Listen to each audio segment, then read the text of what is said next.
Reading from Srimad Bhagavatam, Canto 4, Chapter 11, Text number 26. Om Namo Bhagavate Vasudevaya.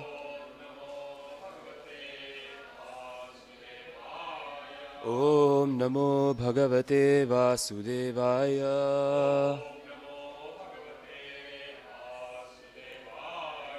Om Namo Bhagavate Vasudevaya. Narayanam Namaskritya Naram Chaiva Narottamam Devim Saraswatim Vyasam Tato Jayamudirayet Nashtaprayeshu Abhadreshu Nityam Bhagavata Sevaya Bhagavatyuttama Shloke Bhaktir Bhavati Naishtiki Krishnaya Vasudevaya Devaki Nandanaya Cha Nanda Gopakumaraya Govindaya Namo Namaha Esha Bhutani Bhutatma Esha Bhutani Bhutatma Bhuteshu Bhuta Bhavanaha Svashaktya Mayaya Yuktaha Srijatyatti Chapati Cha Esha Bhutani Bhutatma Bhuteshu Bhuta Bhavanaha Svashaktya Mayaya Yuktaha Srijatyatti Chapati Cha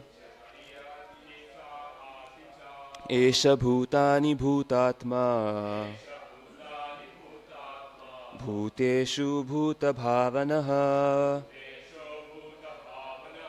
Svashaktya Mayaya Yuktaha Srijatyatti Chapati Cha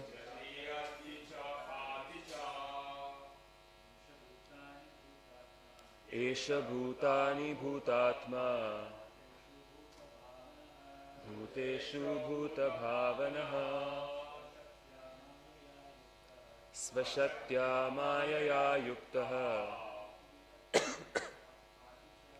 Srijatyatti Chapati Cha Esha Bhutani Bhutatma Bhuteshu Bhuta Bhavanaha Svashaktya Mayaya Yuktaha Srijatyatti Chapati Cha Esha Bhutani Bhutatma Bhuteshu Bhuta Bhavanaha Svashaktya Mayaya Yuktaha Srijatyatti Chapati Cha Matajis Esha Bhutani Bhutatma Bhuteshu Bhuta Bhavanaha Svashaktya Mayaya Yuktaha Srijatyatti Chapati Cha Esha Bhutani Bhutatma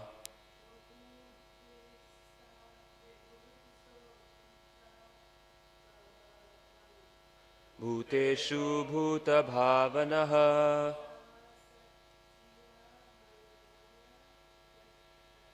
Svashaktya Mayaya Yuktaha Srijatyatti Chapati Cha Esha This Bhutani O created beings, Bhuta Atma, the super soul of all living entities, Bhuta Ishaha, the controller of everyone, Bhuta Bhavanaha, the maintainer of everyone, Sva Shaktya, through his energy, Mayaya, the external energy, Yuktaha, through such agency, Srijati, creates, Atti, annihilates, Cha, and, Pati, maintains, Cha, and. Translation and purport by His Divine Grace, Abhay Charanaravindra Bhaktivedanta Swami Maharaj Srila Prabhupada Ki Jai. The Supreme Personality of Godhead is the super soul of all living entities. He is the controller and maintainer of everyone. Through the agency of His external energy, He creates, maintains, and annihilates everyone. Purport. There are two kinds of energies in the matter of creation. The Lord creates this material world through His external material energy, whereas the spiritual world is a manifestation of His internal energy.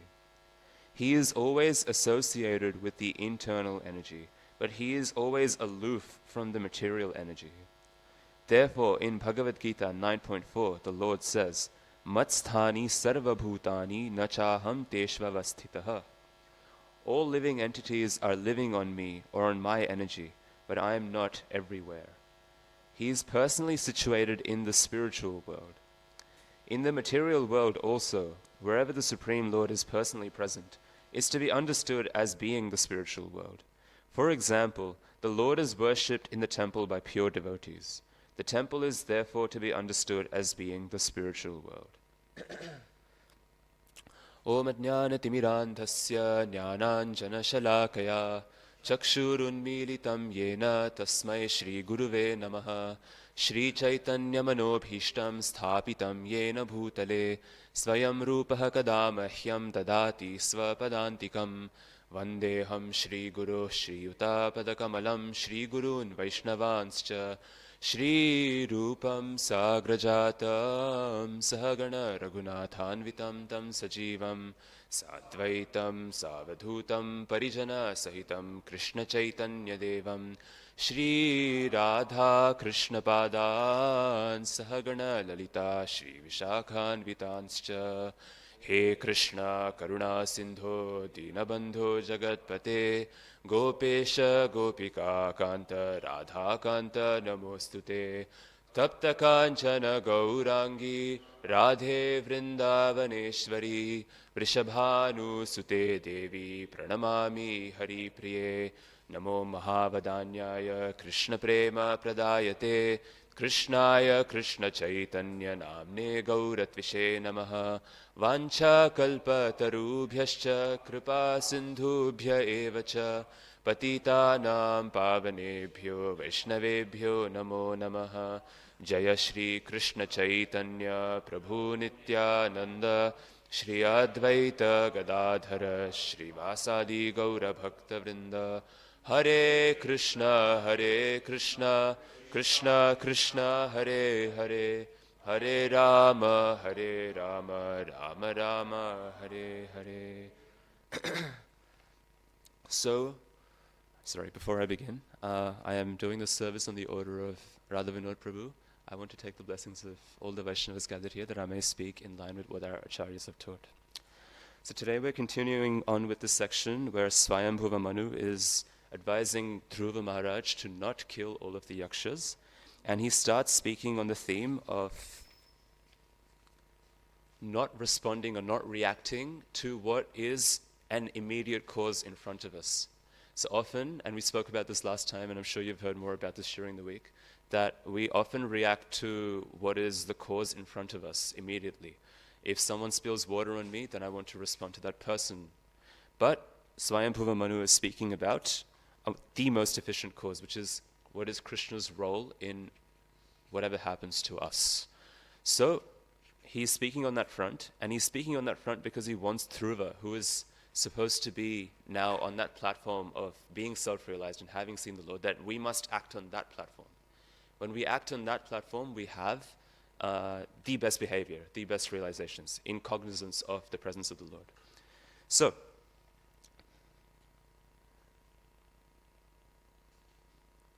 this particular shloka, it talks about 4 things. The Supreme Personality of Godhead is the supersoul of all living beings.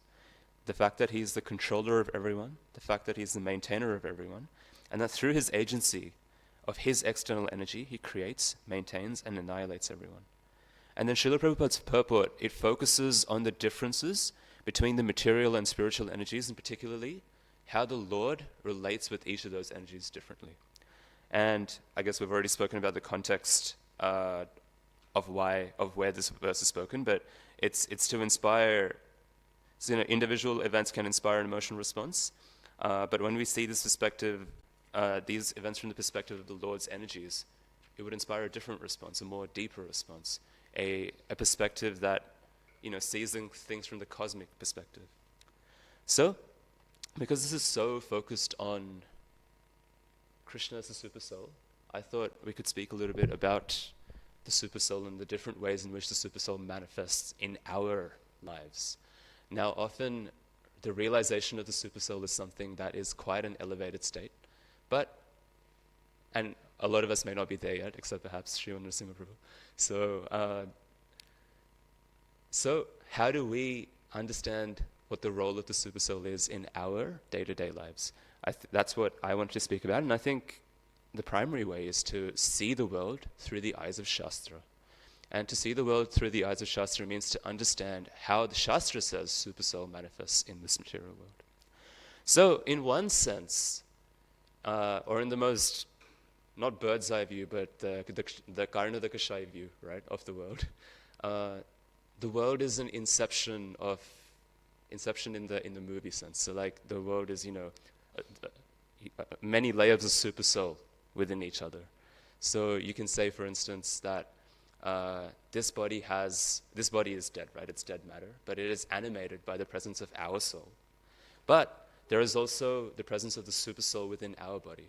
So in the same way that our soul animates this body, the supersoul, in one sense, is the life of our soul also, right? A supersoul is like the soul within our soul almost.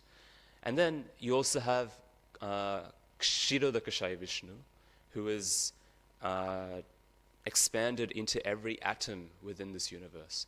So often when we talk about analyzing how the different things in the world work, we talk about the laws of nature. We talk about how there is physics, there is, the law of gravitation, electromagnetic, there's like the 4 forces in physics that they talk about, which are supposed to explain everything. But the interesting thing is that although we've been able to explain so many things on a physical level, in one sense, you can argue that we haven't been able to explain anything at all. Because the sciences, in their attempt to explain the world, have to assume a certain order within the world. They cannot explain anything if they don't assume a certain order that exists in the world. For instance, you can't have the law of gravitation if it's not lawful and orderly, right? So the real question is, where does this lawfulness and this orderliness come from? What is the basis of the forces that occur in the world? If there is a certain law, like if you kill someone, then you must go to jail, then the presence of the law isn't enough if there isn't an enforcer of the law. So you need to have an enforcer along with the law for the law to be meaningful. So what we find is that for us to be able to say something like Jupiter's orbit is going to be a certain distance from the sun, or whatever it is, if you eat this, then you get sick. The fact that there is lawful orderliness being exerted everywhere, it's a symptom of the presence of the Supreme Lord. It's a symptom of the presence of the Supreme Lord. And so that's why the Bhagavatam talks about how the Supreme Lord is actually the soul of the universe also. So the very fact that the universe appears to be animated. So I'm not talking about living things, but what we consider to be non-living things, right? The planets are moving around the sun. The forces are acting according to how they should. That is a result of the Supreme Lord's presence within the atom. And so the Supreme Lord is actually the soul of the universe also. So this idea is actually very nicely expressed in the first shloka of Gajendra's prayers. You know Gajendra, the elephant? He was the king of elephants. He was fighting, he was enjoying in the forest, and then one time when he went to drink water, his foot got caught by a crocodile, and then they had to fight for 1,000 celestial years, which is a very long time. And when he decided to realize that he was not going to win, it is described that he remembered a prayer, and he chanted a prayer that he'd learned in his previous life, right? Prak janmani anushikshitam. So, and in his previous life, he was in one of the higher heavenly planets, right? So he's chanting this prayer that is chanted in those planets. And now we talk about how ancient is this is a bit of a tangent. How ancient is the Bhagavatam? Well, like, how are you going to determine how ancient the Bhagavatam is when it's referencing prayers that have happened in some heavenly planet which outlasts like multiple cycles of our earthly yugas, right? So in this prayer, it begins, Shri Gajendra Uvacha, Om Namo Bhagavate Tasmai, Yatha Etat Chitatmakam. So he's saying, Om Namo Bhagavate Tasmai. I offer my respects to that Bhagavan, and Prabhupada says, Om Namo Bhagavate Vasudevaya in the purport, because that's how the Bhagavatam begins, right? Yatha Etat Yataha, from whom, Etat, all this is Chitatmakam. It appears to be, it is given life. It's Chitatmakam. Chit means consciousness, appears to have consciousness. So, although in one sense, we as spirit souls do not have a beginning, right? Natvevaham jatunasam, natvam neme janadipa. There is not a beginning, but at the same time, ontologically, from the point of view of existence, Krishna is the primeval. We are not necessarily as primeval as Krishna is. So therefore, our origin also is from Krishna, right? So everything that is chitatmakam, appears to have chitta, comes from Krishna. So Krishna, in that sense, is the original supersoul and the giver of what appears to be chitta. Isn't that a beautiful prayer, by the way? To say that, oh Krishna, everything that I see around me that is moving or not moving, its power, the basis of its power, comes from you. Om Namo Bhagavate Tasmai Yata Etat Chidatmakam Purushaya Adi Bijaya Pareshaya Abhidhimahi. Let me meditate on this Purusha and Adi Bija, the original seed that is making everything Chitatmakam. I really like the Gajendra Moksha prayers. So, having understood that, and by the way, this super soul thing extends further as well. So we say that Garbhodakashaya Vishnu, from his navel, Brahma appears, and then he creates this universe, right? So Garbhodakashaya Vishnu is the super soul of each individual universe, and Karnodakashaya Vishnu, who's floating in the ocean of cause, from his pores all the universes emanate. He is the super soul of the entire material existence. So in this way, there is just so many levels of super soul. It reminds me of, I don't know if I'm supposed to talk about this in the Vyasa. There's a meme, right? There's a meme format. It's like, yo, I heard you like this, so I did this of this of this. So this is kind of like, I heard you like super soul, so I made the super soul of the super soul of the super soul. So you can think of the material world in that way, that Krishna has, as a super soul, entered every single sphere of material existence to give it life, to facilitate our experience in this material world. So, if Krishna exists as a spirit, as a super soul in this world, how has that influenced our journey in this world? How has that influenced our experience of the material world? Well, Krishna says in the Bhagavad Gita, Ishvaraha sarvabhutanam hriddeshe arjuno tishtati brahmayan sarvabhutani yantra rudhani mayaya. Right? Chapter 18, text 61. So here Krishna is explaining that the Supreme Lord, Ishvara sarvabhutanam hriddeshe. Hrid means the heart, and deshe means the location of. So he's tishtati, he is situated in the heart of every living being. And brahmayan, this word shows up over and over again, means wandering through. Sarvabhutani, as the living entities are wandering throughout the universe, the Supreme Lord situated in their heart is guiding their journeys, their experience. So as we discussed last time, there are two purposes for the creation of this material world. One is that it allows Krishna to facilitate for us our desire to lord it over material nature. And the second purpose is that it allows us to understand that we can't be happy in this way and that we must turn back to Krishna. So Krishna accompanies us despite us saying that we don't really want to, we turn our backs on Krishna, right? So he accompanies us and he's always listening to what we desire. And based on how we desire, Krishna awards us. Because the reality is, if we understand our constitutional position, there is no meaning to enjoying separate from Krishna.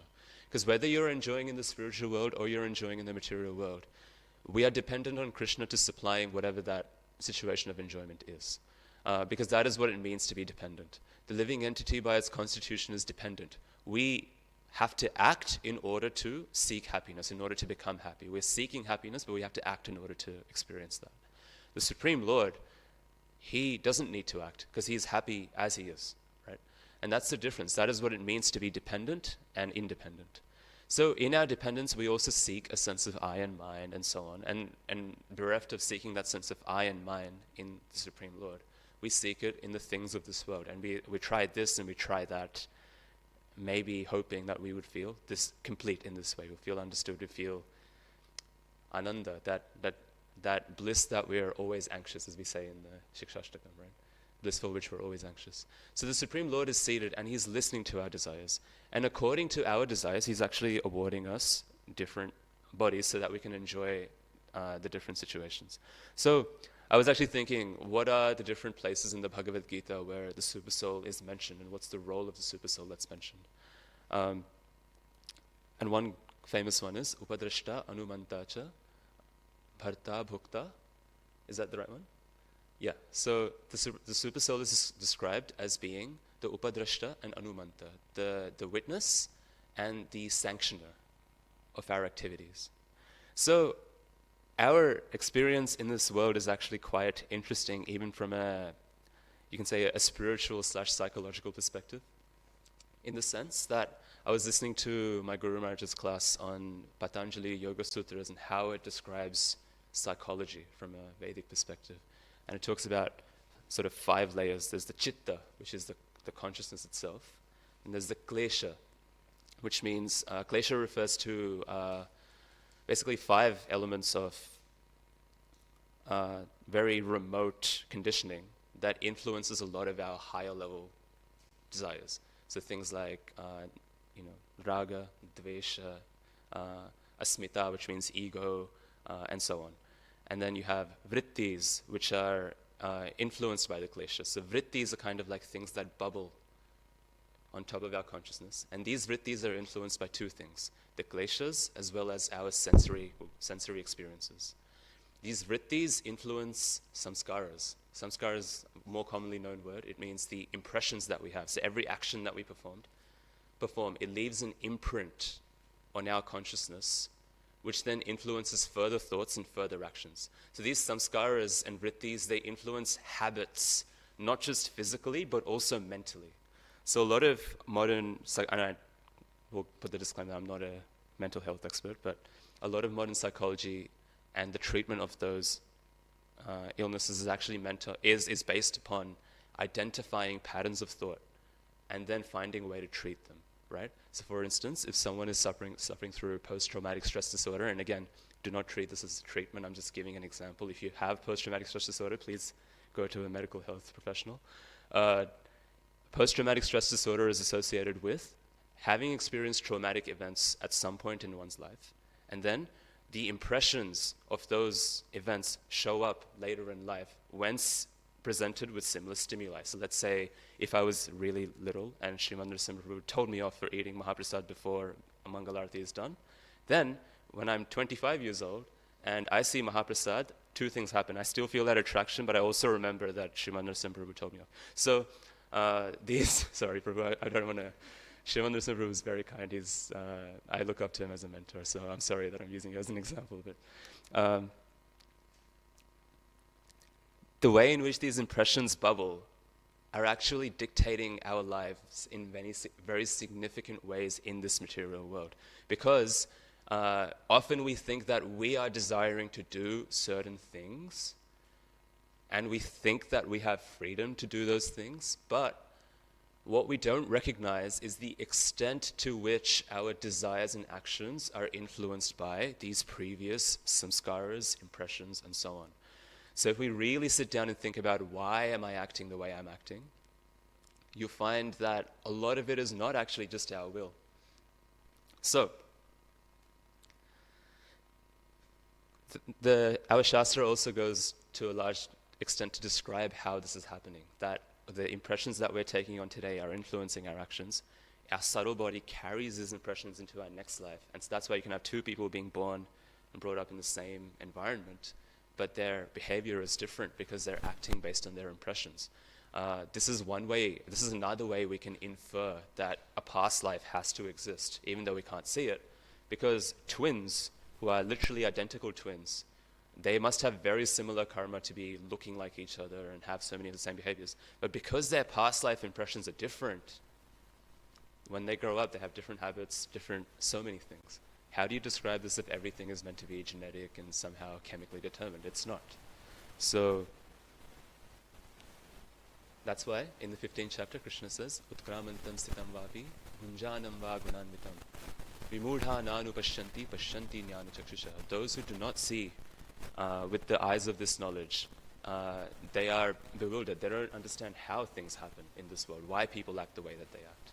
But those who do see through the eyes of Shastra, through the eyes of knowledge, they are able to see. Vimudha nanu pashyanti, pashyanti jnana chakshusha. So you have to see with the eyes of knowledge, jnana chakshu.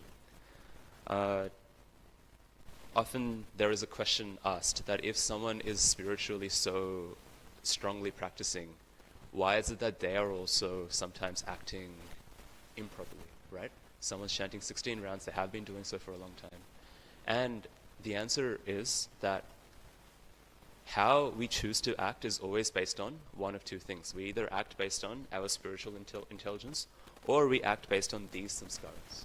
So, in a particular moment, no matter how much spiritual knowledge someone has, no matter how good their practice is, it's about how they've trained themselves to act.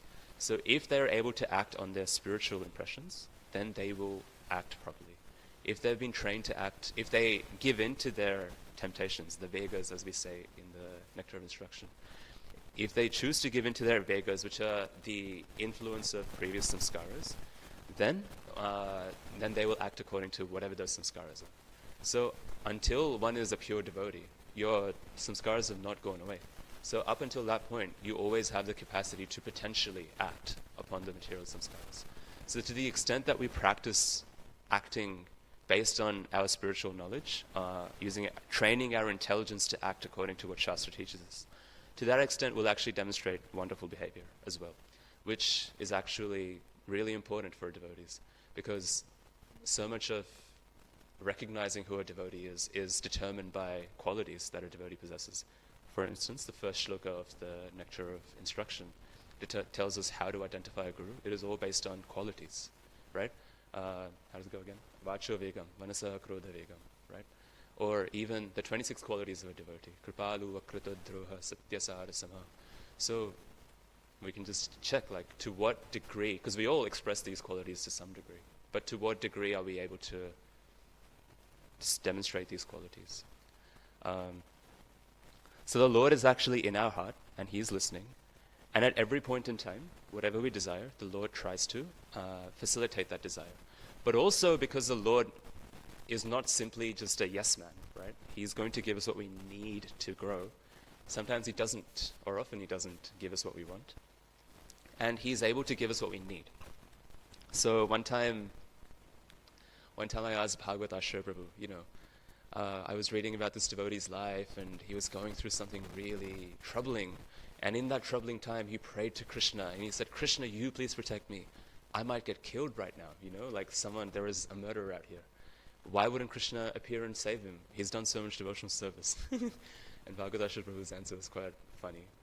He says that when devotees sometimes pray to Krishna, they recognize His omnipotence, but they do not recognize His omniscience. And they know that Krishna can do everything, so they can get indignant that Krishna's not doing something. But they don't recognize Krishna's omniscience, that He also knows what you have done. And then he says, why is Krishna always the rascal? Why aren't you the rascal? thought that was quite funny. So the super soul is really there. The super soul is really the sakshi. He is the witness, and the Madhyama Adhikari is able to recognize that. It is a symptom of the Kanishta Adhikari that he thinks the Lord is only in one place.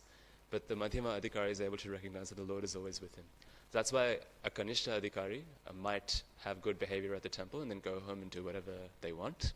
But a Madhyama Adhikari always acts properly because he recognizes that the Lord is actually everywhere. Interestingly, actually no, I'm not going to ask this question because you're going to answer it correctly. The word namaste, right? People in the West often think that the word namaste means I offer my respects to you. But actually, namaha te. Namaha means I offer my respects. But te actually refers to the super soul in the other person's heart. So I'm actually offering respects to the super soul in your heart. That is what it means to say namaste. And that's why we don't, if a person's lying down, we don't step over that person. Because there is a super soul in there. You step around it. Mama mana mandire, right? Like our body is the temple. So the body doesn't. So all of these ideas, they stem from recognizing that there is a super soul within our heart. And lastly, in terms of behavior also, how we treat the other person, or not just people, but also animals, is often dependent on how we view the world. So often we'll find that when people eat meat, they have to other, they are the other. They have to other animals in order to be able to eat them, right? And you find this also with even places where there is genocide taking place.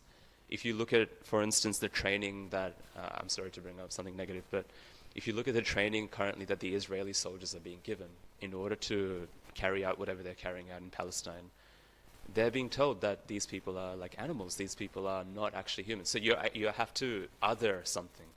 But the philosophy of Krishna consciousness is integrative. And so that means if we see everything as stemming from Super Soul, from Krishna, right? Yatha taror mula nisheshanena. So everything ultimately comes and is related to the Supreme Lord. So therefore we must respect everything. And when we respect everything, where is the desire to lord it over that thing, or to abuse that thing, or to exploit that thing? How is it going to appear if we have an inherent respect for whatever that object is? So my Guru Maharaj, this is a story related to my Guru Maharaj. One time there was a pump that was being operated by a devotee where you had to step on it. You have to step on the pedal to get the machine working. And my Guru Maharaj came to the devotee and said, do not step on it, use your hands. And the devotee said, but I think it was Devamrit Prabhu at that time, before sannyas. He said, Prabhu, this is meant to be operated in this way. You're meant to step on it. But he said, no, you should not step on it. So at least in my reflection, I've thought about how, because, and sorry, the significance of that is, even if something isn't being used in Krishna service, but especially if it is now spiritualized, right? Brahmarpanam Brahmahavir. And so if it's spiritualized, it's as good as the Tadiya Seva, right? It's as good as something that's related to Krishna.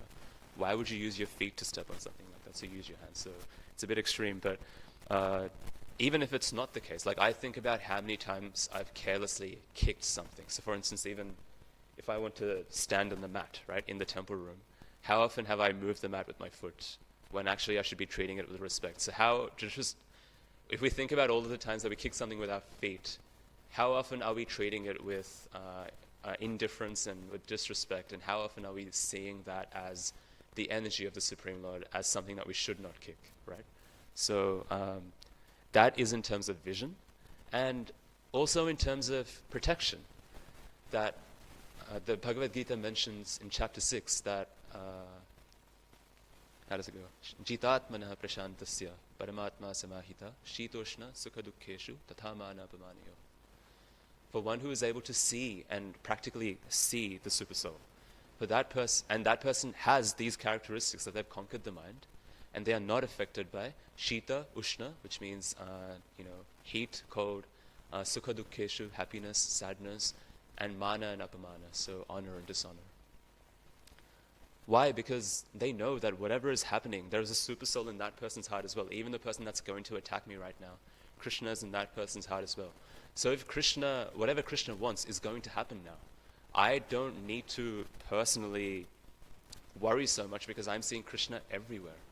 And that reminds me of a particular story that Prabhupada tells. When he was in Calcutta, they had asked them during the war to turn off all the lights because they don't get bombed. And Prabhupada said that, well, I'm going to still light my lamp because I need to worship the deities. And then at that time, he started to hear that bombing was starting to take place. And by the way, it wasn't because Prabhupada had his light on, I'm just saying. So there was bombing that was starting to take place in Calcutta at that time. And Prabhupada said that this is also Krishna, but this is Krishna in a very scary form. So for someone who is able to see Krishna everywhere, their experience of the world is entirely different. For us, our experience is that I am me, I have my desires, and yes, Krishna is also with me, but Krishna doesn't really care, and I have to fight to get what I want. The experience of someone who is able to perceive the Supersoul everywhere is one of sheltered, being sheltered. So this ties in really well with Prabhupada's discussion in the purport, which is talking about how Krishna relates with the material and spiritual energy. In actuality, material and spiritual energy is something that we would say from our perspective, because for Krishna, they're both his energies, they're both spiritual energies. But they're material and spiritual because of their function. And so, to the extent that we take shelter of material energy, to that extent there are certain causes and effects that take place within our experience of the world. And to the extent that we take shelter of the spiritual energy, to that extent there are causes and effects that take place in that way. So for the material energy, the effects are mentioned in terms of, again, like how the klesha manifests. Bhayam dvitiya abhiniveshatasyat isha tapetasya viparyayo asmritihi. So there are 5 effects, right? So there, like one turns away from Krishna, and then there is, I forget the exact order, but there is the ego manifest, which means I am the controller of everything. Then there is likes and dislikes. Then one starts acting according to those likes and dislikes. So that's known as dvitiya, the duality. Whereas the experience of someone who is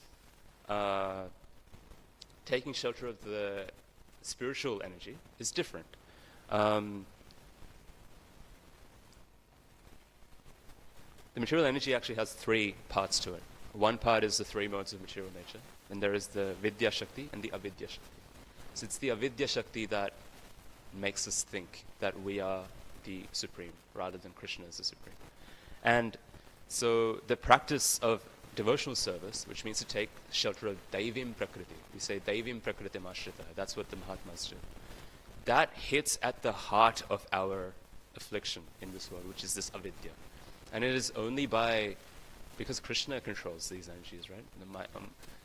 They are this divine energy of mind consisting of the 3 modes of material nature is very difficult to overcome, but those who worship me can overcome it because under Krishna's direction, this avidya can be taken away. And Srila Rupa Goswami talks about this in the Nectar of Instruction in text number 7. He says that the Syat Krishna Nama Charitadi, the name, form, pastimes of Krishna are actually Sita, they're sweet. But due to this avidya, which is the function of the avidya shakti, they taste bitter because this avidya is like jaundice. But kintu adarad anudinam kalusaiva jushta svadvi kramad bhavati tadgatamulahantri. By the careful and regular chanting of the holy name of the Lord, the svadvi kramad bhavati. Kramad means gradually. So this svad, the taste of the sweetness returns. Kramad bhavati, it returns. And tadgata mula hantri, that root, the mula, which is avidya, is destroyed. So bhakti actually hits at the heart of this avidya. And practically every process that exists for spiritual emancipation in the world, whether it be the different kinds of yoga, or if you're Christian, then whatever worship that you're doing, it's the bhakti element that's actually working away at the avidya. And to the extent that we want it to go away, and with that further we cry out to Krishna, to that extent Krishna actually takes it away. So in the Vedas, there is a famous and often quoted set of, I don't know if it's an aphorism or just like a line. We say, Asato ma satkamaya. From the world of asat, go to sat. And We also say tamasoma jyotirgamaya. So from the world of tamasa, darkness, go to the world of light. And mrityorma amritam gamaya. From the world of death, go to the world of eternality. So Srila Prabhupada has a very, very interesting way of interpreting tamasoma jyotirgamaya. He says that, so instead of saying light and darkness, which is kind of vague, he says that the material energy is like darkness and the spiritual energy is like light. So tamasoma jyotirgamaya means from taking shelter of the material energy, take shelter of the spiritual potency. How beautiful is that? So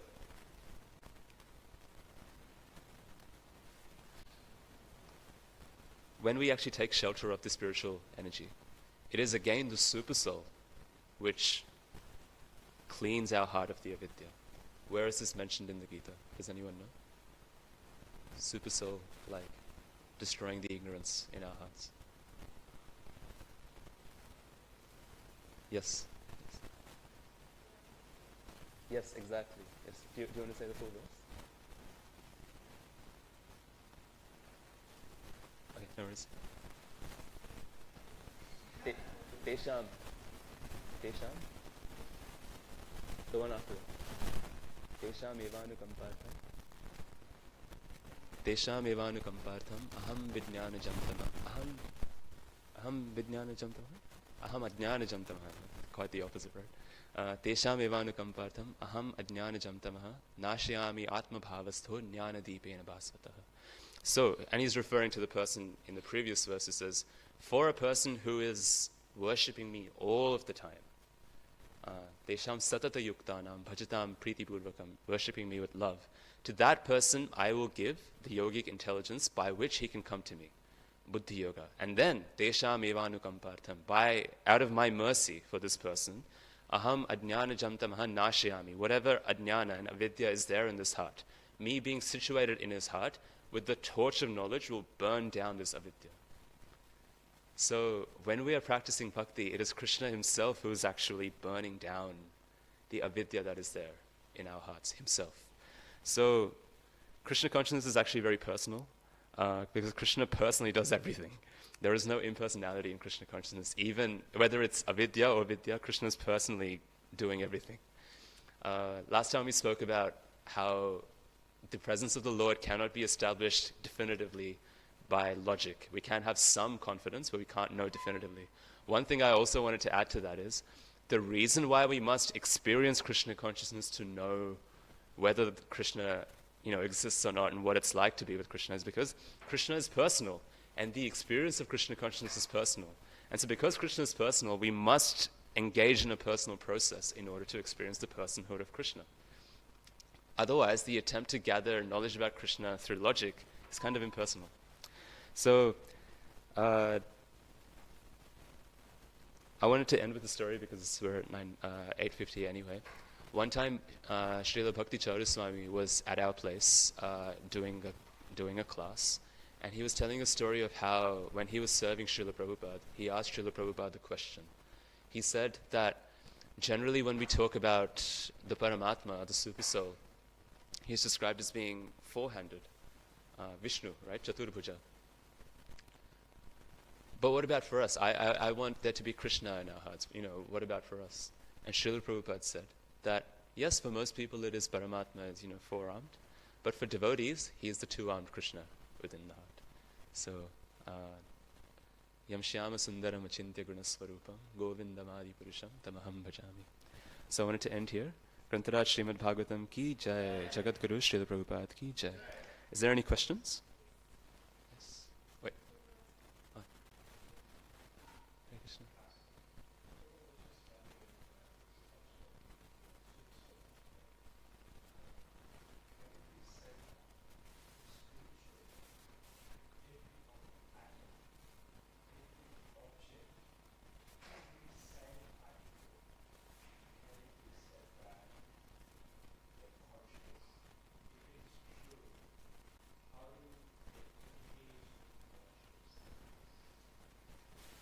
Okay, so the question is that, can it be said that every particle in the spiritual world is conscious? And if it is so, how do they engage in the Lord's service? Well, yes, every particle is conscious, because a lack of consciousness is actually a symptom of material world. That which is matter is not conscious. Satchit Ananda is spirit. So everything in the material, in the spiritual world is spiritual. So everything is Satchit Ananda. So if everything has chit, which means consciousness, how does it engage in the Lord's service? Well, everything has different moods, right? So based on its mood, based on whatever that living entity is, based on the mood, it'll be able to serve Krishna in its way. So the spiritual world is actually the world itself is an expansion of Krishna known as Sankarshan, right? Sankarshan actually makes up. So in that sense, it's just Lord Balaram, right? And it's his mood. But there could be other things also, like for instance, the river Yamuna is said to be in Shantaras. So depending on whatever rasa is present with the devotee, according to that they will serve the Supreme Lord. Does that make sense? Does that answer the question? Okay. Thank you. Yes.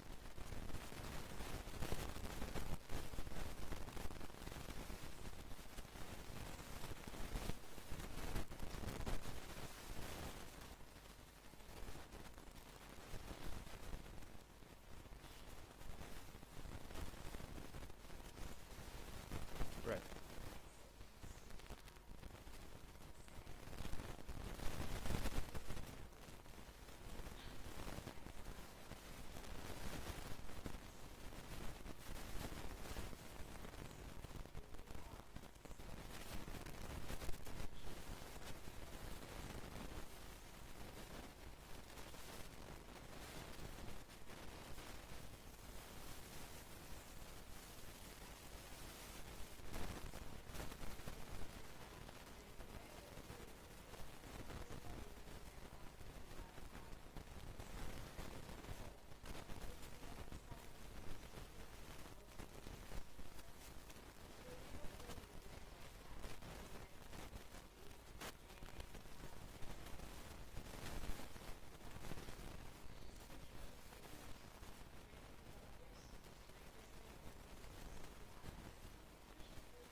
Okay. That's no. I think you were articulate. It's a good question. So the question is, if there is abuse taking place, particularly in spiritual circles, how do we understand that? Do we say it's just Krishna's will, or do we take it as random, and so on? Okay. Heavy questions. So.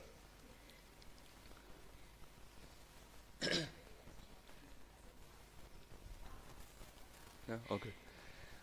Well, first of all, the one thing that's not true is that Krishna personally wanted you to be abused, right? That's definitely not true. Sometimes it can seem that way. It's like, well, everything's Krishna's will and Krishna wanted me to like suffer. Not in the sense that Krishna is cruel, right? Not in that sense. We have to analyze the situation using the intelligence that we've been given, that has been trained by Shastra. So, if there is abuse taking place, yes, it is our duty to call it out and to ensure it stops. And if for some reason it is not stopping, like you complain to authorities, and for some reason let's say they don't do anything, then it is your duty to remove yourself from that situation. And if someone else is going through that, and I think, I don't think there's nothing spiritual about being abused. You know what I mean? So, in terms of how do we see that devotee who is doing the same things, we have to understand that all evil comes from a desire to exploit the other person for self-centered pleasure. All abuse comes from that. And how that manifests may be different. Like sometimes abuse manifests because, abusive tendencies manifest from incorrect patterns of thinking. If you look at bullies in school, they are often bullies because they are trying to deal with their insecurity. So these are not reasons why we should forgive the person, but more just to understand why is this person acting in this way. Because sometimes the behavior of a devotee can be faith-giving and also faith-reducing, right? Depending on how they act. So how to make sure such behavior is not faith-reducing? Well, you try to understand that they're not acting in this way as a result of their spirituality. It's not because their chanting has led them to act in this way. Rather, if they weren't chanting, they would act even worse. And it's their material impressions that what they're acting upon that does this. In terms of why am I getting this particular reaction? Well, that is difficult to know, right? But there could be many reasons, and the exact reason why it was happening you won't know specifically in the moment. But the idea of understanding why something is happening to us is something you just have to go through over multiple times so that you learn to understand, oh, I will find out later, but I will find out. It could be our karma. It could be that there is something we have to learn. It could be that this person's just not acting properly and we happen to be the one that is, seeing it. Generally, it is our karma. Because even in the presence of an abusive devotee, or abusive person in general, right, not just a devotee, there are people who are affected and there are people who are not. So it's why is it so? Why is it not? At the same time, we shouldn't think that maybe because I was supposed to suffer something, therefore I shouldn't do anything about it. No, it's still not okay. Karma is not a reason to not be compassionate to others and to yourself, right? Sometimes it may not be our karma. Sometimes it may be that Krishna wants to teach us a lesson. It just depends. It's very complex, and if you're speaking generally, it's just hard to say exactly what it is.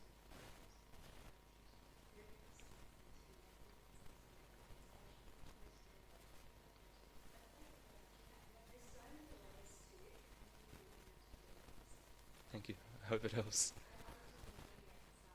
Okay. I mean, it's definitely a difficult thing to deal with. Like many people have their faith, but even I think even to have faith being affected is also like the point is that Krishna is also with that person too. So then we have to understand that our vision is small. Krishna has brihat vision, right? So in the massive scale of time, how this person who has temporarily lost their faith regains his faith, we can't know. Yeah. But I think the important thing to focus on is my experience, how my understanding what's happening is how is it affecting me. And yeah. There it is. Hare Krishna. Yes.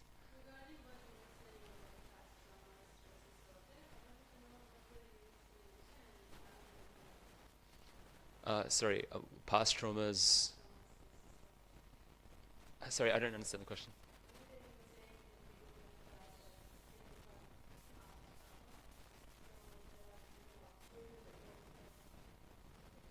Yes. Understand what's happening? Oh, just the fact that when I do something, there is an impression that is formed, and that impression can be at different layers of how deeply it is affecting. So the idea is that something that is very subtle and it's hard to immediately distinguish can affect thoughts that are less subtle that we can distinguish. So like when we say subconscious and conscious, so the ultimate point is that if I do something, then that has an impression, and that impression stays forever. Unless with bhakti, we destroy it. Bhakti destroys material impressions. But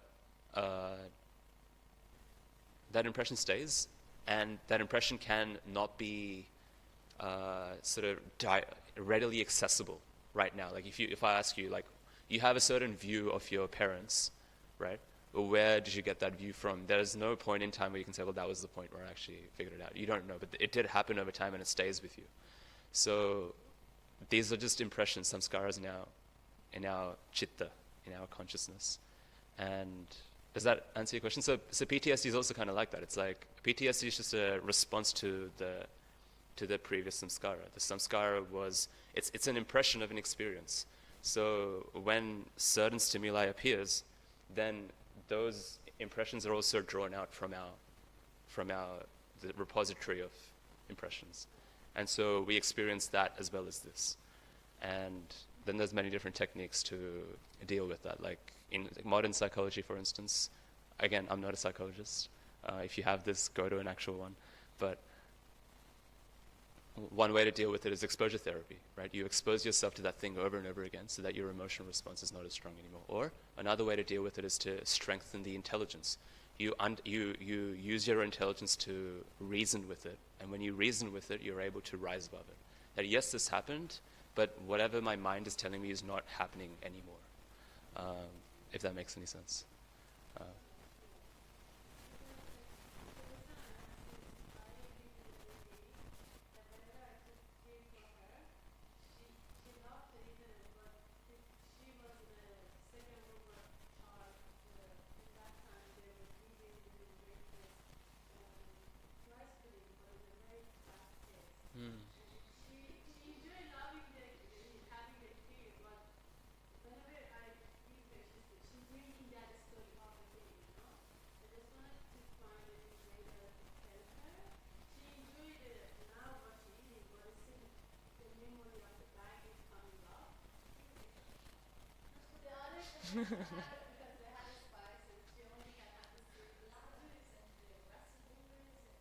I was going to say, why do you keep giving a cue like over and over again?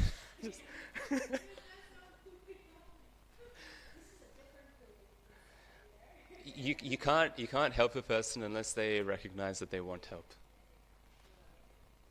So when they recognize that I actually want to do something about this, only then you can ask them to do something about it. And you can't administer medicine if you're not a doctor either. So it's better to take them to a doctor when they want to seek help. That's all. Yes. Okay. Om is a spiritual sound vibration, which is Krishna, right? Pranavaha sarva vedeshu. Krishna says, I am the syllable. Vedyam pavitram omkaraha. I am Om. So when you say Om, it's actually Krishna in sound form. In the same way that Hare Krishna is Krishna in sound form, Om is also Krishna in sound form, but not Hare Krishna is more personal. Om, Namo. Namo is actually, so in Sanskrit, when you combine words together, it's called Sandhi. They change their form. So if you say Namaha, but if I want to say Namaha Bhagavate in a sentence, I'll say Namo Bhagavate. So Namo means I offer my respect. Bhagavate means that person who is Bhagavan. Bhagavan means, Bhaga means opulence, and Van means the possessor of. Just like Bhagyavan means possessor of Bhagya, which means the possessor of good fortune. Bhagavan means the possessor of Bhaga, which means opulences, like wealth, strength, beauty, etc.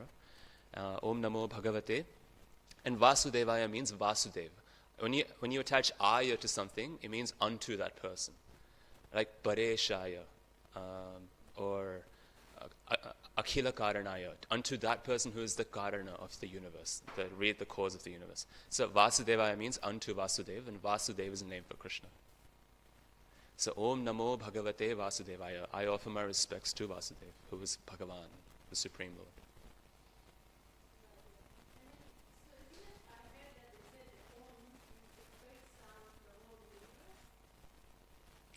As far as I know, Tapa is the first sound of the whole universe. Tapa. Tapa, which means not Om.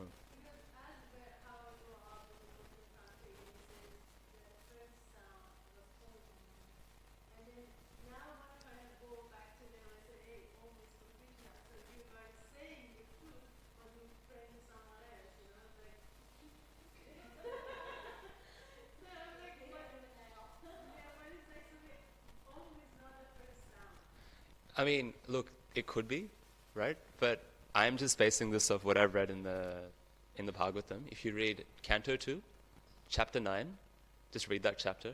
Well, actually, Canto 2 itself is talking about creation. I haven't studied creation as deeply to figure out what the first sound is, but as far as I know, when Brahma wakes up, and Brahma is looking for something, he hears two words, tapa, which means austerity. And then he decides to meditate on the Supreme Lord. And then when he meditates on the Supreme Lord, Krishna appears and he speaks the Bhagavatam to Brahma in 4 verses, which is known as the Chatur Shloki Brahma, or the Bhagavatam, 4 Shlok Bhagavatam. The entire Bhagavatam is condensed into 4 verses. So it was spoken to it was spoken to Brahma by Krishna. So as far as I know, the first sound in the universe is tapa. Tapa. T-A-P-A. Tapa.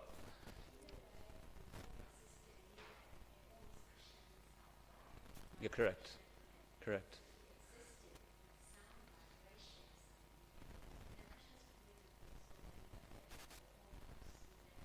Yes, yes. What? One thing that's definitely true, and you can read this in chapter 3 of the Gita, the purport to text number 15 or 16.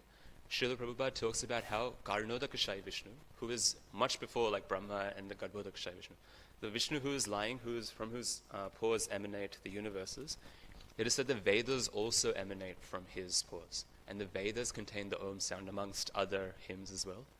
So in that sense, the first sound could be Om. Look, in terms of like giving Krishna to the people that you're associating with, it doesn't matter if it's not true that Om is the first sound. If they believe that Om is the first sound, you can tell them that Om is Krishna, and that's fine. It's not wrong. Does that make sense? By quoting the Bhagavad Gita, Krishna says twice in the Bhagavad Gita that Om is, I am the syllable Om. So chapter 7, text number, is it 6 or 7? The Krishna, Rasoham apsu kaunteya, prabhasmi shashi suryayo, pranavaha sarva vedeshu, shabdha khe paurusham rishu. That shloka. So I am the taste of water, Rasoham apsu kaunteya, prabhasmi shashi suryayo. That shloka, if you find in chapter 7, Krishna will say that he is the syllable Om. And in chapter 9, Krishna will again say that he is a syllable. He says, Vedyam pavitram omkarha riksama yajuryavisha. So it's chapter 9, between texts 16 and 19. Somewhere there, Krishna says that. I don't know exactly which shloka it is. Okay. Any other questions? Okay. Grantaraj Srimad Bhagavatam ki, Jai Jagat Guru Srila Prabhupada ki, Jai.